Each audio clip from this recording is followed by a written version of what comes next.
Starting a home gym can be a daunting task. That's why I've put together this list of 10 mistakes that you should avoid when starting your home gym. But before we get into the list, hi, my name is Ryan Treadaway, founder of treadawaytraining.com, where we turn skinny guys into jacked men. If you're interested in working with us to achieve your body transformation goals, click the link down in the description. Jumping straight into the list and going in no particular order, number 10 is going to be going all out too soon. Before spending a ton of money on home gym equipment, you should probably decide if you actually even enjoy working out at home. Test the waters by going out to your garage or down into your basement or into your spare bedroom or wherever is going to be the home gym location and just doing some body weight exercises or doing a quick workout with some dumbbells that you might have lying around or something like that to see if you actually enjoy working out from home. Because for some people, it's actually easier to work out at the gym than it is to work out at home. Maybe if you're stopping by the gym on the way home from work and you have to actually pass the gym, it's easy to just whip in the parking lot and work out while you're there versus getting home and then still having to get yourself into a workout mindset when maybe you're tired from work and you just want to hit the couch once you get home. And if you were to buy a bunch of equipment, start working out from home, and then realize that you don't actually like working out from home, then you've spent all this money and you've got to figure out what to do with all this equipment that you now have. Number 9, not buying used. And this one kind of piggybacks off of the previous point because there are a lot of people who jump the gun, go all in on home gym, decide that they don't like it, and then now there's all this stuff that they have for sale, and so you can benefit by someone else wanting to get rid of their unused equipment. So you can get good deals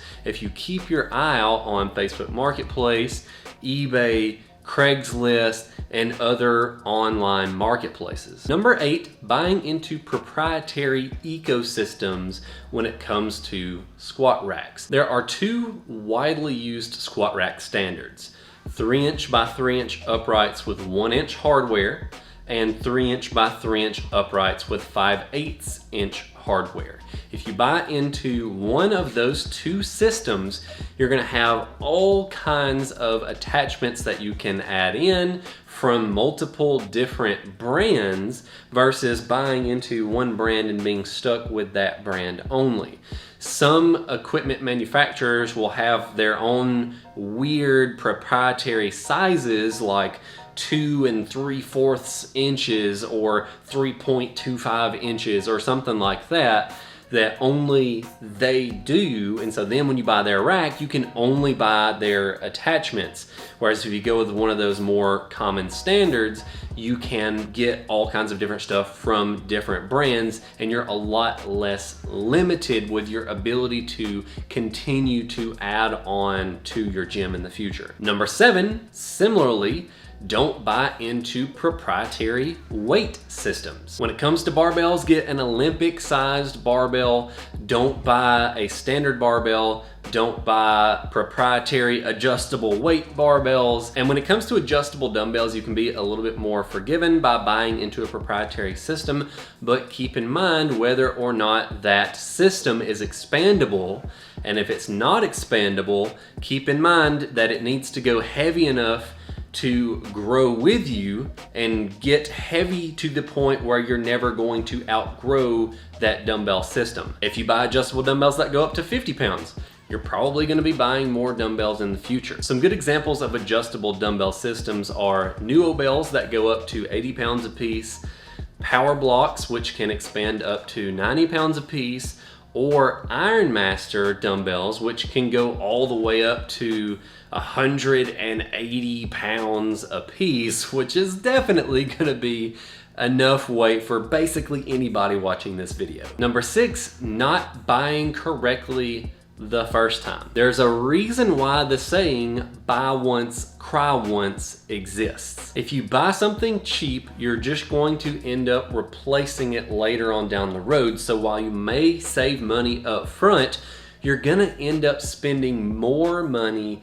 in the long run. A good example of this is we purchased an adjustable bench that was $150, which is on the low end for an adjustable bench, and it was not a good bench. We used it for a while. It was not fun to use while we were using it. It was rickety. The upholstery started coming off of it.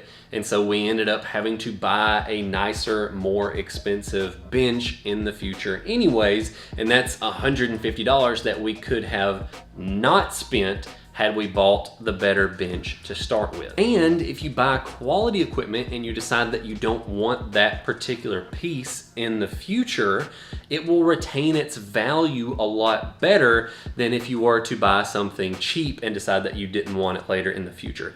So you could resell a nicer piece of equipment for near what you paid for it versus something cheap and crappy that's going to fall apart, and you're going to end up throwing it out and getting none of your money back. Number 5, not utilizing sales. If you're going to be making a big purchase, such as a functional trainer or a leg press or a leg extension machine or any specialty or expensive piece of equipment, try to keep your eye on a sale versus just jumping and paying full price for it, such as Black Friday or a Labor Day sale or something like that. You can save a few $100 if you wait for a sale versus jumping the gun and purchasing something right when you decide that you want it. Number 4, buying a little bit at a time. If there are several pieces of equipment that you know for sure that you're going to be purchasing anyway, get all of those things at the same time from the same place. Some equipment retailers do have free shipping, such as Rep Fitness and Titan Fitness, but most do not. So if you purchase one thing at a time, you're gonna be spending a lot of money in shipping that you could otherwise save by buying all of those things at one time and paying shipping once. 3, buying specialty flooring. Buying specialty flooring is very expensive, and for most people, you're probably just buying black rubber flooring anyway. And you know what else is black and rubber? Stall mats. Horse stall mats are going to be basically the same thing as black specialty flooring and is going to be a whole lot less expensive. 2, buying specialty equipment too soon. It's perfectly fine to have specialty equipment in your home gym, of course. If you want a leg press, buy a leg press. If you want a leg extension machine, buy a leg extension machine. But don't prioritize low versatility, high price items over the things that are going to give you the most bang for your buck.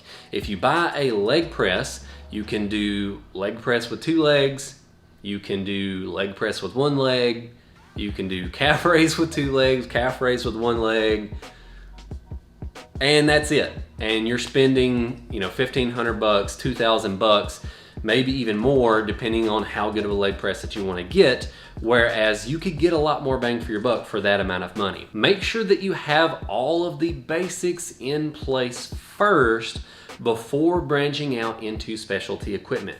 Make sure that you have a barbell and a rack and weights and a bench and dumbbells.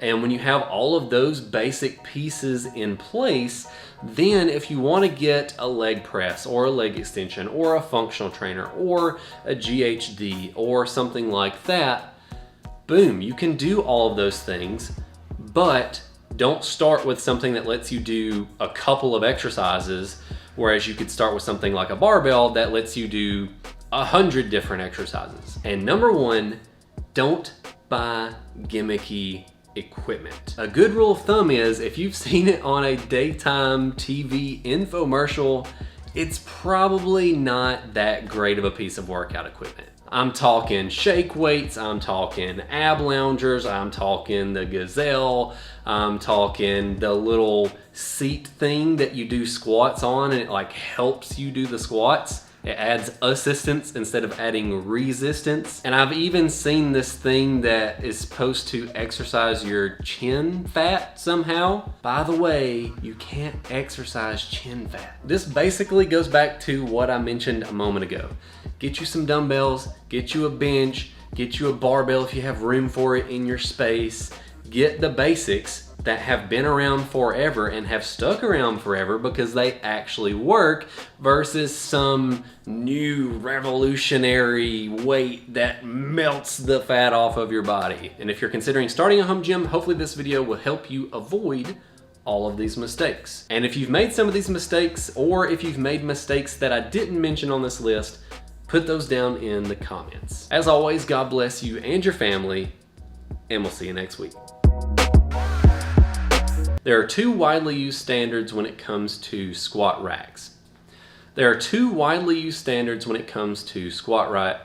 There are two widely used, there are two